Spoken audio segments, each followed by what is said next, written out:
तो अब हम आ चुके हैं एक्सरसाइज सेट 2.2 पर, पेज नंबर 21। तो उसमें क्या लिखा है, find the value of the linear polynomial 5x minus 3। तो हमारे पास में क्या है, फंक्शन ऑफ x लिख करके 5x माइनस 3 लिख लेंगे। ठीक है, क्वेश्चन नंबर 1 कर रहे हैं हम। क्वेश्चन नंबर 1 में क्या है, x इक्वल टू कितना है रखने के लिए बोला उसने 0, यानी कि फंक्शन 0 के लिए 5 इंटू 0 हो जाएगा, माइनस 3 हो जाएगा। ये कितना हो जाएगा, 5 माइनस 3, यानी कि ये 0 हो जाएगा, माइनस 3 हो जाएगा, तो कितना होगा, माइनस का 3 होगा। यदि हमारी जो वैल्यू है x 0 है, यानी फंक्शन ऑफ x 0 है हमारे पास में, तो क्या हो जाएगा, हमारे पास में 3 हो जाएगा। इसे जो वैल्यू हम रख रहे हैं, इस वैल्यू को हम सॉल्यूशन भी बोल सकते हैं, क्योंकि वो उसे 0 बना रहा है। ठीक है, अब उसने क्या, अब हम सेकंड पार्ट पर पहुंचे इसका।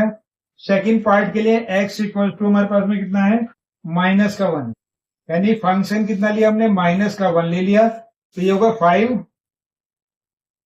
ठीक है, ब्रैकेट में क्या लिखेंगे, माइनस का 1 लिखेंगे और माइनस का 3 लिखेंगे, तो ये कितना हो जाएगा, -5 माइनस 3, यानी कि -8।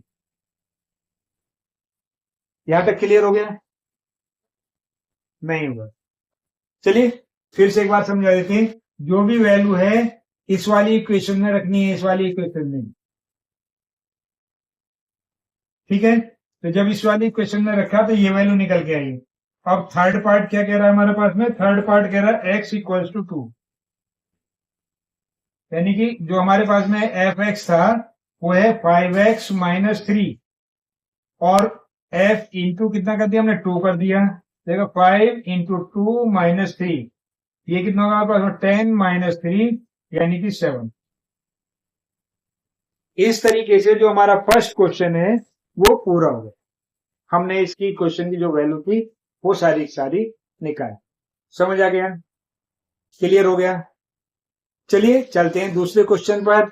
उससे पहले बेस्ट ऑफ लक, मेहनत करते रहिए, आगे बढ़ते रहिए और हमें बताते रहिए। हर बार हमें मैसेज अवश्य करें, मैसेज करें और ये भी बताएं कि आप कहां से वीडियो देख रहे हैं, इंडिया में किस स्थान पर या बाहर किस स्थान पर। तो चलिए आगे बढ़ते हैं नेक्स्ट क्वेश्चन के लिए। Best of luck.